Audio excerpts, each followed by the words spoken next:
I have titled this little talk, The Trump Card. Now in politics, we can always expect the unexpected. And the world was certainly taken by surprise when Donald Trump won the American presidential election. Now in politics, we are taken by surprise, but in prophecy, we have certainty.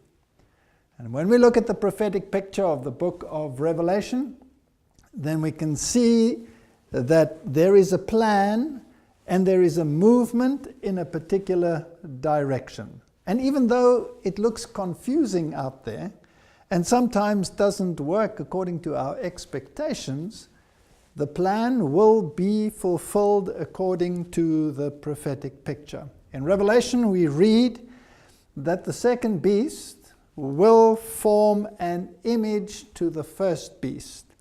Now, the first beast was identified by the Protestant world as the papal system, and the second beast was looked at in the Protestant context, and Wesley in his time expected that it would soon appear. And the only one that fulfills all the criteria of the second beast is the United States of America, that would make an image to the first beast.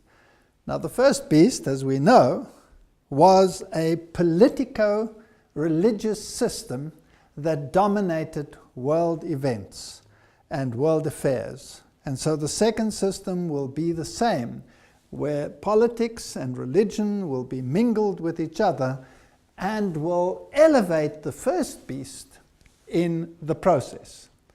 Now, that is what the prophetic scenario says. And sometimes when we look at events in history, it seems as though the exact opposite is happening.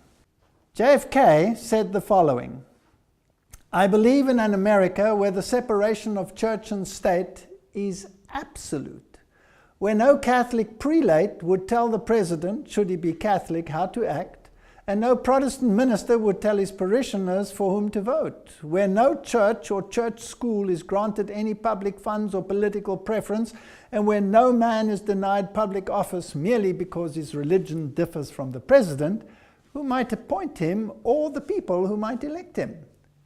I believe in an America that is officially neither Catholic, Protestant, nor Jewish, where no public official either requests or accepts instructions on public policy from the Pope, the National Council of Churches, or any other ecclesiastical source, where no religious body seeks to impose its will directly or indirectly upon the general populace or the public acts of its officials, and where religious liberty is so indivisible that an act against one church is treated as an act against all." So Kennedy still stood for the absolute separation of church and state. Now, if the prophecy is to be fulfilled, then this situation must change, because the image must be like the original. And the original was church and state dictating morality to society. And so the second beast must, if it's to become an image, do exactly the same. Now, I believe one of the reasons why Kennedy disappeared from the scene and was assassinated was because he stood for these principles, besides other things that he did, like touch the Federal Reserve, etc. Now, under the two-party state in the United States, we seem to think that you are either voting for one system or another system. But that is, in fact, not the case.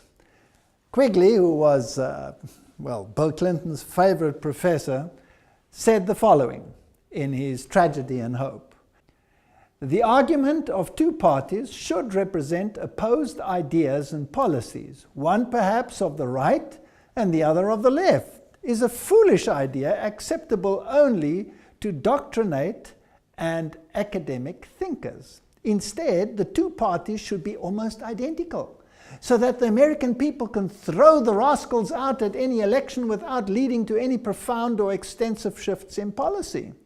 The policies that are vital and necessary for America are no longer subject of significant disagreement, but are disputable only in details of procedure, priority, or method. In other words, what he's saying is that the two-party system is there just to appease the populace, but the general direction will be the same. The puppet masters behind the scenes will still control events as they deem fit. Now, some of the puppets might not even know what is happening because the puppet master is in control.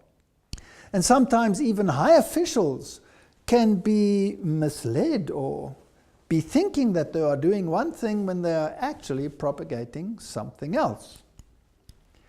Now, this is how the Hegelian dialectic works.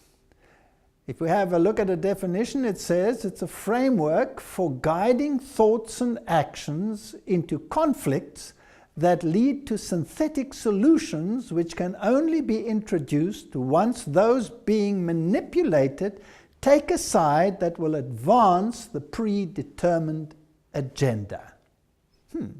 So there's controlled opposition, problem, reaction, solution. Now, this has been used for millennia in the political sphere. You create the crisis to induce the change, to bring about the direction that you really want everyone to go. But you have to swing the general mindset in a particular direction in order to get there. Now, let's assume you want a particular religious agenda to be instituted, and you know that secular society will not fall for that idea.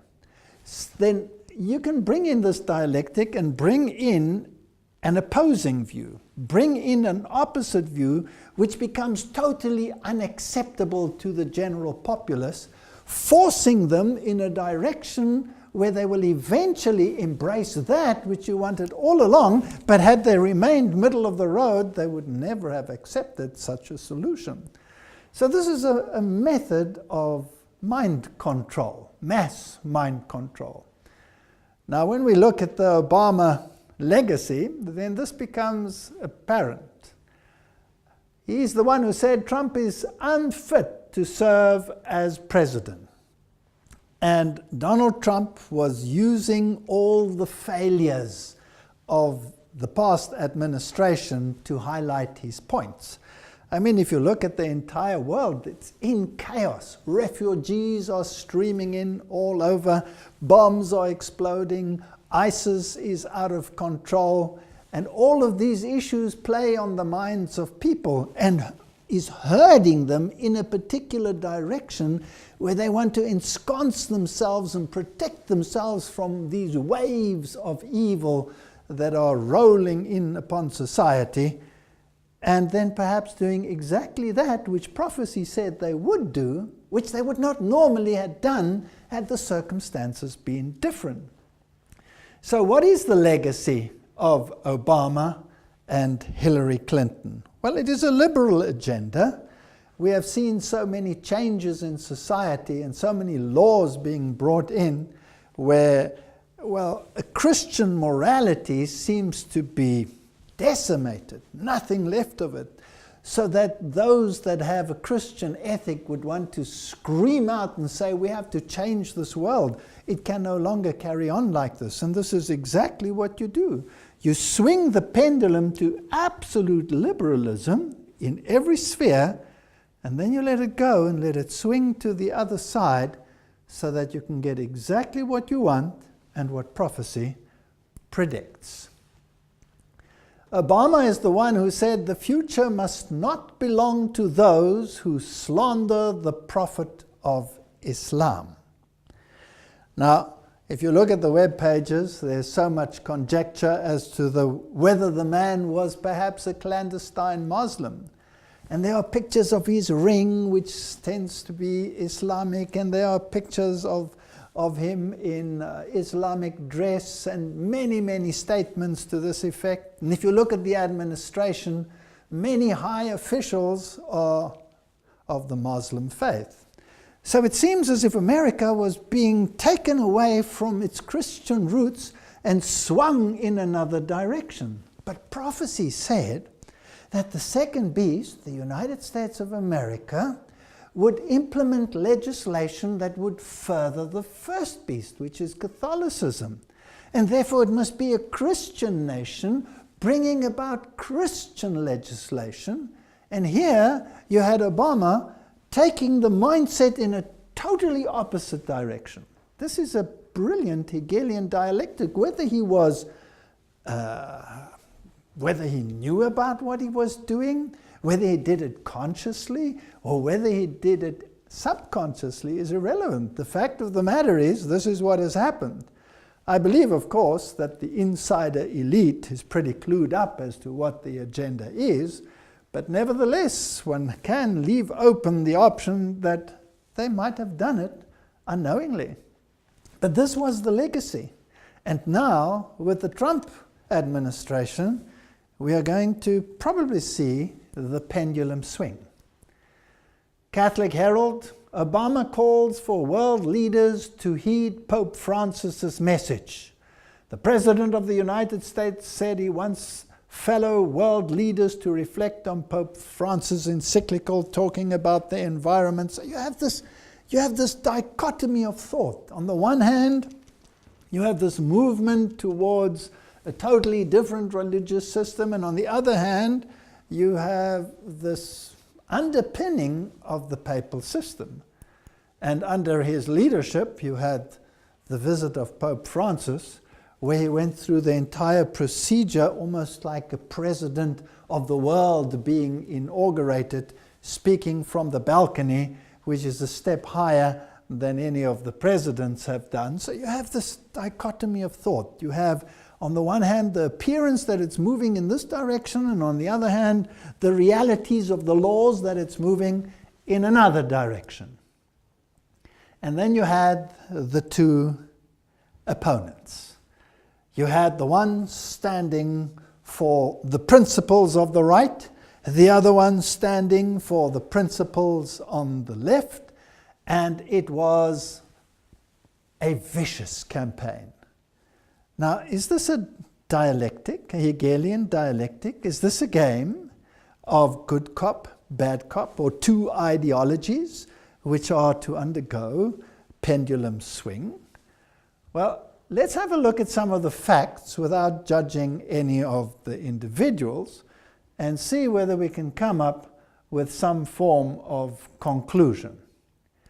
Here we have the famous supper, the so-called charity supper that takes place just before the election, where you have the Archbishop of New York, who always is the head of the Knights of Malta, in America, where he has this meal with the candidates that are to be elected for president.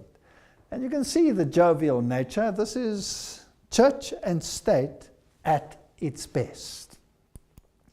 And the two of them smiling next to Cardinal Dolan. Now it's interesting when you look at the actions of these individuals, you also get this idea of this dialectic. I mean, if you take the Cardinal, for example, the papacy will make one statement, a very conservative statement, let's say with regard to lifestyle choices or contraception. The papacy will make one statement, and the people who are supposed to live it out will do exactly the opposite. So you're confused. You're thinking, why are the Jesuits and the Knights of Malta doing the exact opposite of what the papacy has just proclaimed? Why do you have this dichotomy of thought? Well, you see, in this thinking, there's this yin-yang aspect. The white aspect and the black aspect, well, they augment each other. The one cannot exist without the other, so they say, in this yin-yang philosophy. So even within the ranks of the church, you have this dichotomy of thought. Now, the two candidates, as we will see, fit the bill in every single aspect. If you go to the web pages and you look at the bloodlines of the American presidents, then it is a known fact that all the presidents that have, well, reigned in the United States have all been related. So let's have a look at what the media has to say. If all presidents are related, which of the 2017 candidates will be the next president? As it turns out, both Trump and Hillary Clinton are related to John of Gaunt, a 14th century royal. Gaunt was the first Duke of Lancaster, who was the son of King Edward III. According to MyHeritage, Trump is related through his mother, Mary Ann MacLeod, back to his 17th grandfather, John Beaufort, while Clinton is related through her father and the Rodham family back to the 17th great-grandmother, Joan Beaufort. The two candidates are 19th cousins, and so they both have the right bloodlines to continue this lineage. Now, that's another story as to why they should all be related, and it's fascinating that the Bible doesn't speak about the presidents of the world, it speaks about the kings of the world. And it really, over the course of history, hasn't mattered which of the candidates has won, because the candidates have always both been in the same bloodlines. Here are the American presidential bloodlines. Here's another page that explains this. Did you know all 44 US presidents have carried European royal bloodlines into office? 34 have been genetic descendants of just one person, Charlemagne, the brutal 8th century king of the Franks. Now, that's a fascinating story, because Charlemagne is, of course, the one who was crowned emperor of the Roman Empire, the new Roman Empire, and the Pope was crowning him whilst his kingdom was falling apart. So he's a symbol of this unity of the world under one leadership, the papacy. And then if we go to Edward III of England, in fact, the presidential candidates with the most royal genes has won every single American election. Now, it seems as if Trump and Hillary had exactly the same lineage, so it didn't really matter which one of the two won. This information comes from Burke's Peerage, which is the Bible of aristocratic genealogy based in London. Every presidential election in America since and including George Washington in 1789 to Bill Clinton has been won by the candidate with the most British and French royal genes. Of the 42 presidents to Clinton, 33 have been related to two people, Alfred the Great, King of England, and Charlemagne, the most famous monarch of France. So it goes on. 19 of them are related to England's Edward III, and has 2,000 blood connections to Prince Charles. The same goes with the banking families in America. George Bush and Barbara Bush are from the same bloodline, the Pierce bloodline, which changed its name from Percy when it crossed the Atlantic. Percy is one of the aristocratic families of Britain to this day. They were involved in the gunpowder plot to blow up Parliament at the time of Guy Fawkes. Now that's even more fascinating, because that was a Jesuit plot to overthrow the Protestant government in the United States. So if all these bloodlines belong to these individuals that overthrew Protestantism, well, that would be an interesting plot for the puppet masters to work on behind the scenes. But we're just looking at the facts, so let's continue.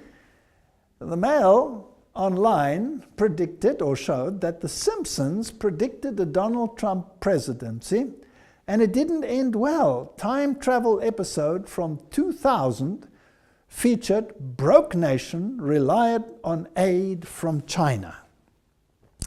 Now, as we have seen in some of the previous series that we have made, The Simpsons the writers of The Simpsons are all probably insider individuals with more knowledge about what is going to happen in the world than most would deem possible.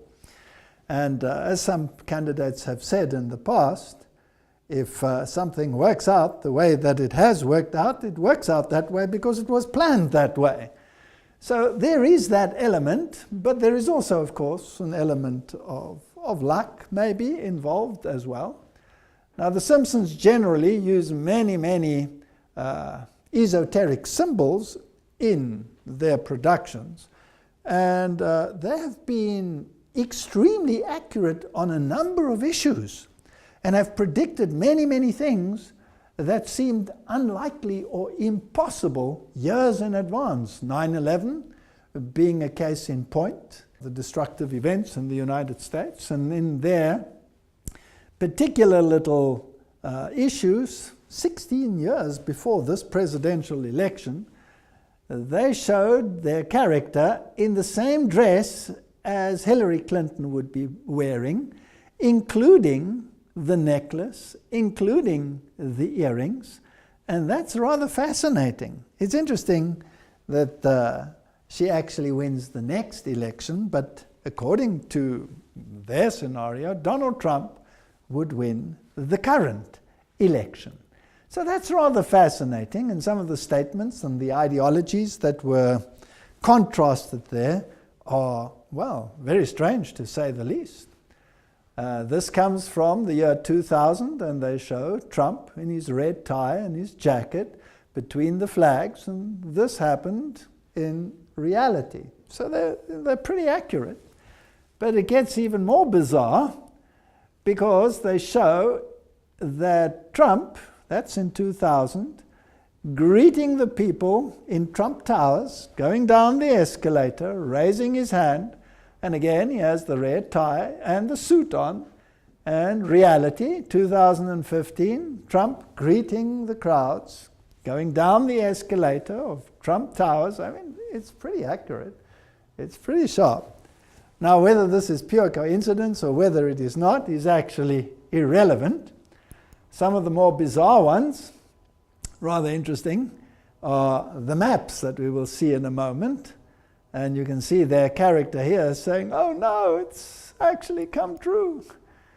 And this is the map that has been going around where they show what the distribution of the votes would be, but this is actually not quite accurate because this one was actually one that they used in the Romney campaign, so it doesn't apply to that previous one. But nevertheless, it's interesting that they show these red demographics, and of course this picture has changed in the present one, so you can not really use this one. Now let's have a look at some other facts, because what we are interested in is prophecy and not the games and the dialectics that are being played in this world. The National Catholic Reporter tells us that Mike Pence, who is going to be the Vice President of the United States, which is a very powerful figure, is a born-again evangelical Catholic. And the web pages in the world tell us this very thing. Now, that's somewhat of a misnomer, and a few years ago, that would not have been a possibility. To be a born-again evangelical Catholic would be considered an oxymoron. It would be impossible. In my youth, that would have been impossible. But the religious landscape has changed, and there's been such a merging of Catholicism and Protestantism that this contradiction in terms is today a common reality. So, a born-again evangelical Catholic. They say that he was a rather dedicated Catholic, Mike Pence. He was an altar boy and very dedicated. And what about Donald Trump? Well, Donald Trump attended an Ivy League school, so let's ask the Washington Post something about his background. When he was young, he went to the private Kew Forest School in Forest Hills, Queens, where his father, Frederick, a very wealthy real estate developer, was on the governing board. Behavior problems led Donald's exit from the school, at which point he was sent to New York Military Academy at the age of 13 by his parents, and who hoped the discipline of the school would channel his energy in a positive manner. He did well there and went to Fordham University, a Jesuit school in the Bronx. So Donald Trump tries to downplay his Fordham experience and rather to upplay his later experiences. And then he went to the University of Pennsylvania and studied economics for 2 years. So he did attend a Jesuit school, which is interesting and just one of the facts. Now let's go back to Mike Pence again. Postmodern evangelical Catholic conservative. But Pence is also very much a creation of the last half century of American political religious life. Born and raised Catholic, he became a Catholic youth minister and reportedly wanted to be a priest. But according to interviews, Pence has given over the years, interestingly, has more recently declined to talk specifically about his spiritual evolution. While in college from 1978 to 81, he began blending his Catholicism with evangelical Protestantism. I made a commitment to Christ, Pence said. I'm a born-again evangelical Catholic. So here we have a Catholic vice president who is in a position to reach out to evangelicals. Now it's fascinating that the other side, of course, had chosen Tim Kaine as their vice president.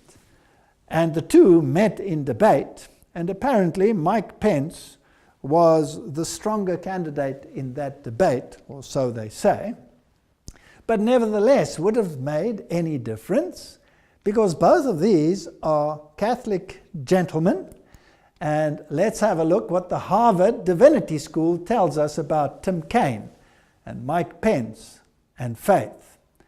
It says that Kaine was educated at a Jesuit high school and has been influenced throughout his life by Jesuits. Often seen as progressive and open-minded in the US, he's also been called a Pope Francis Catholic. What does it mean to be a liberal Catholic reformer? Now, this is rather fascinating. So you have these high-profile Catholics as vice presidents, the one wanting to be a priest and was an altar boy, and the other one, all his training in Jesuit environments.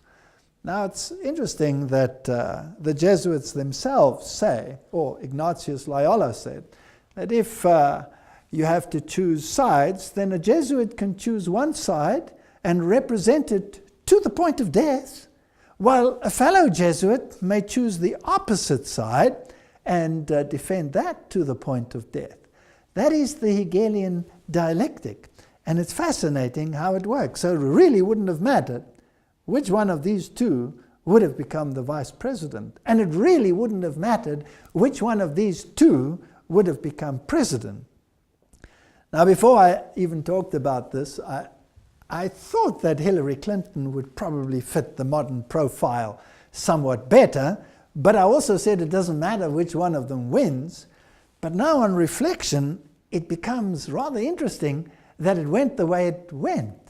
Now, in the discussion here with these people from Harvard, Donald Trump's running mate, Governor Mike Pence, described himself as a born-again evangelical Catholic. Is this an unusual faith mix? And what does this combination say about his public service? And the answer? I'm not quite sure what Governor Pence intends to affirm by a born-again evangelical Catholic. He comes from an Irish Catholic background, was raised as such during college, Indiana Hanover College. He had an evangelical religious experience under the influence of a non-denominational group. However, in the following years, he still considered himself a Catholic, went to Mass, worked as a youth minister at a Catholic church, and even thought of becoming a priest. However, in the mid-1990s, he joined the Grace Evangelical Church, which is affiliated with the Evangelical Free Church in America. One could describe it as a Baptist denomination.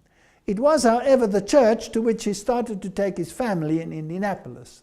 At that time, he described himself as a Christian, conservative, Republican, in that order. In this description, the word Catholic was not present. So, when we look at these two, they are both capable of fulfilling the prophetic agenda.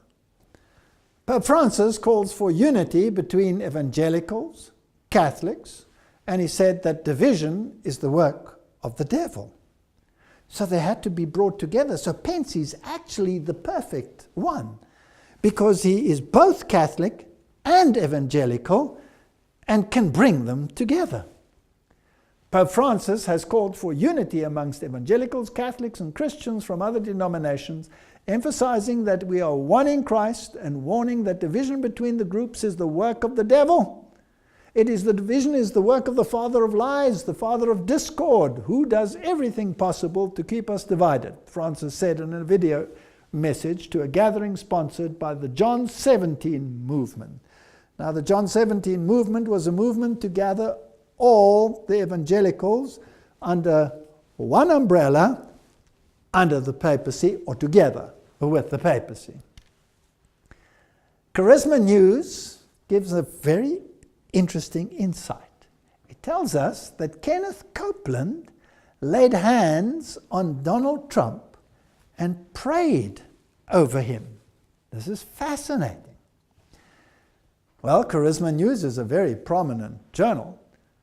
Earlier this month, we reported how Paula White set up an invitation-only meeting between the Republican presidential candidate Donald Trump and evangelical pastors. That meeting happened this week, and plenty of Pentecostals were there to lay hands on the billionaire, make declarations of his life, and pray. Beyond Paula White, also present were Kenneth and Gloria Copeland, and then another whole host of very prominent evangelical leaders. Where is this heading towards? Are we heading towards a union of church and state? Now, what is Donald Trump? Well, let's have a look. Religious News Services says, is Donald Trump now a born-again Christian? And when I read what the journal Christianity Today had to say about Donald Trump, about his remarks and his anti-woman statements and his wild statements, then they were, well, less than pleased, it seems. And now, afterwards, they're all scattering and trying to come together on these issues. Donald Trump has described himself as a Presbyterian and Protestant, a Sunday church person, which is very fascinating, and a collector of Bibles. Now, the presumptive Republican presidential nominee reportedly can add born-again Christian to that list too, according to one of the members of Trump's new evangelical advisory board. So here you have a Sunday-keeping Protestant. Now, if you're going to reach out to the religious community and bring them together, wouldn't it be interesting if the Protestant reaches out to the Catholics and the Catholics reaches out to the Protestants? Then you would have a perfect mix. But I found this rather interesting, and an interesting mix, because by some of his statements, it is hard to imagine that all of this is, perfect truth. Now, this was the statement that Donald Trump made to the Catholic world. Catholics are an important part of the American story. America has been strengthened by hardworking Catholics. From New York to California, the Catholic story is truly unique, and it's a great story. From marching for civil rights to educating millions of children, serving the poor, and helping define the pro-life movement, clergy and lay Catholics across the country have made countless contributions to the American success and the American success story. Washington politicians have been hostile to the church. They have been hostile to Catholics. They have been hostile to the members of Catholicism. My administration will stand side by side with the American Catholics to promote the values we all share as Christians and Americans. God bless you. God bless the United States of America. We will make America great again. So there you have Donald Trump reaching out to the Catholic community. A Protestant, born again Protestant. On the other hand, you have Mike Pence, who said, I'm a Christian, conservative, and Republican in that order, and left out the little fact that he was thoroughly Catholic. Let's listen to what he had to say. Greetings, I'm Governor Mike Pence.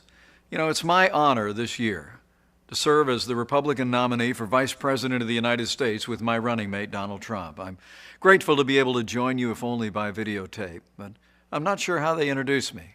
The introduction I prefer is pretty short. I'm a Christian, a conservative, and a Republican in that order. And really, it's as a fellow believer that I'm particularly honored to be able to address you today. I know every one of us has our own story about how we came to faith. For me, I was raised in a family where faith was important. Church on Sunday, grace before dinner. But my faith became my own when I made a personal decision to trust Jesus Christ during the spring of my freshman year in college. That night, my heart was literally broken wide, with gratitude and with joy, when I came to realize that what happened on the cross, in some small measure, actually happened for me. And I know all of you in the room share that same passion and that same sense of gratitude for what was done on our behalf. Years later, my faith has been tested, relied on more times than I could possibly count. All I know for sure today is I need him more than ever. And he's really the center of my life and the center of my family's life. You know, God's love really eclipses our failings, and as always, he's been a source of renewal and strengthening for this nation and for people of faith throughout our history.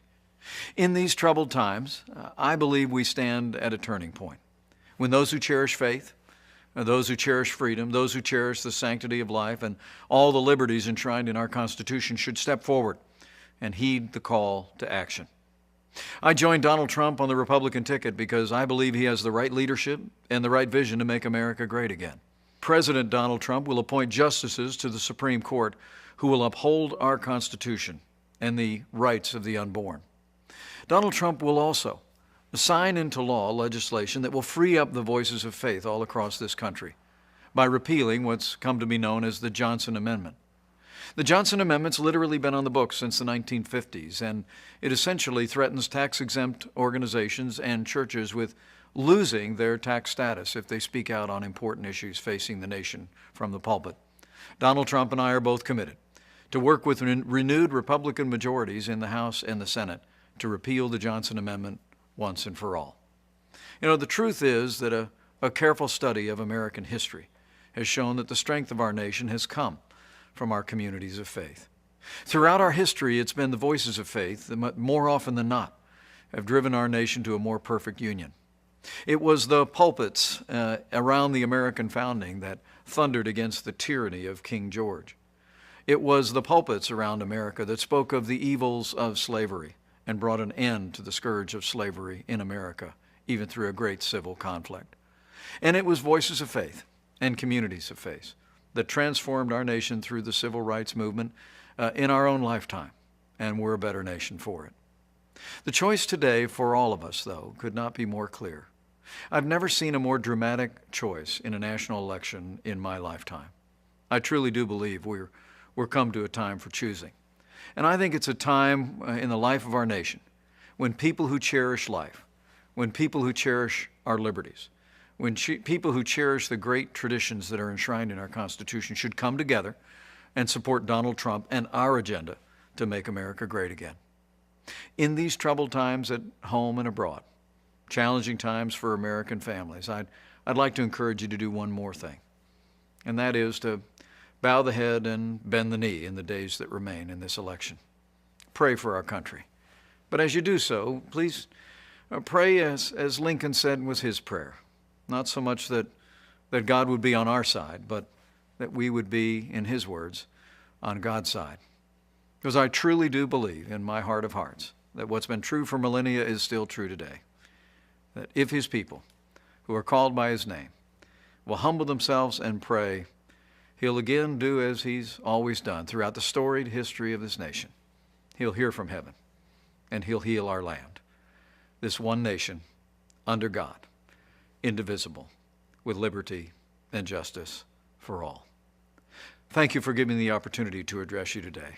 May God bless you, your families, this community of faith, your church, and may God continue to bless the United States of America. Would a speech like that make the pendulum swing to the other side? I think it could. Now, what if there was a catch to it that nobody can really see?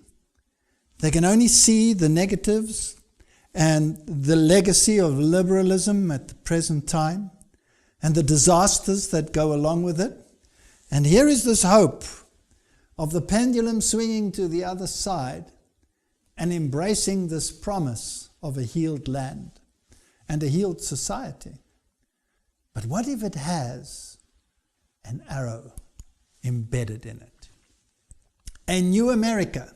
You heard him say that Trump was going to repeal the Johnson Amendment that muzzles pastors.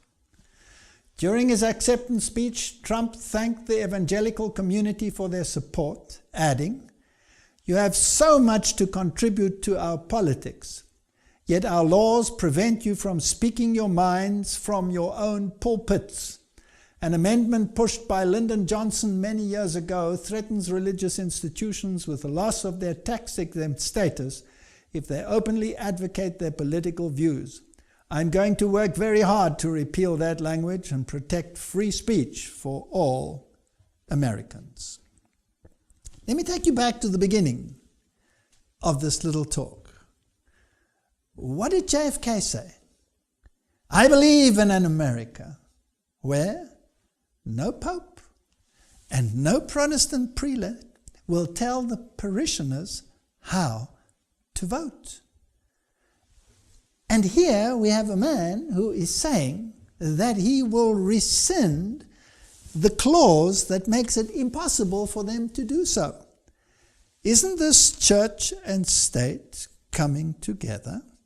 Isn't this the clergy dictating to the parishioners views that will ensconce the values of Christianity?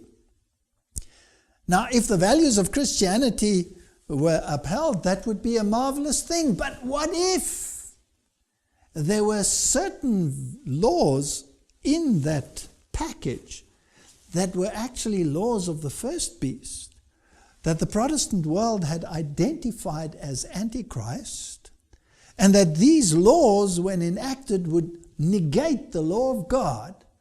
And the Bible says they have done away with your laws, and it is time for you to act. I think we are living in very interesting times. Now, the journal Politico says Trump Evangelical Advisory Board features Bachman and Jerry Falwell. So he has an advisory board that is going to advise him on policy. Now, what did JFK say? Where no Protestant prelate will tell the President of the United States what he should do, and no Pope. And now we have a mixture of the two doing exactly that. Now, will it favor the first beast, Catholicism? Let's have a look. Well, here is the full list of the board members as shared by the campaign. Now, we won't go through all of them, just highlight one or two of them and see where this leads us. There's Michelle Bachmann, former congresswoman, and there's Bernard, senior pastor and CEO of Christian Cultural Center. There's Mark Burns, Tim Clinton, and then there's Kenneth and Gloria Copeland. Now, these are very interesting people that have made some fascinating statements in the past which are mind-boggling when you compare them with what the Bible has to say. And you have James Dobson, author, psychologist, and host of My Family Talk. Jerry Falwell, president of Liberty University. You had Ronnie Floyd and Jack Graham and many others. And you have Robert Jeffries and Davis Jeremiah and Richard Land and James MacDonald and Johnny Moore and Robert Morris. This is the full team. James Robinson, founder of Life Outreach International. Tony Suarez, Executive Vice President, National Hispanic Christian Leadership Conference. Jack Strack, Paula White, Tom Winters, Celia Yates. I mean, this is fascinating. And what did Donald Trump say about these people? He said, I have tremendous respect and admiration for this group, and I look forward to continuing to talk about the issues important to evangelicals and all Americans, and the common sense solutions I will implement when I am president. Donald Trump said of his list that included former Congresswoman Michelle Bachmann. Now, let's have a look at just one or two on that list. In 2014, a group of evangelicals was taken to the Vatican by Tony Palmer, who is now deceased, and there they were to embrace each other so that the evangelicals and the Catholics could come together again. It was on that occasion, or just prior to that, where the Pope had sent a message to Kenneth Copeland, and Kenneth Copeland had blessed the Pope while speaking in tongues. And there were many other evangelical leaders there that also embraced the papal message that was sent to them. Pope Francis met televangelist Kenneth Copeland and James Robinson. Now, both of those are on the list.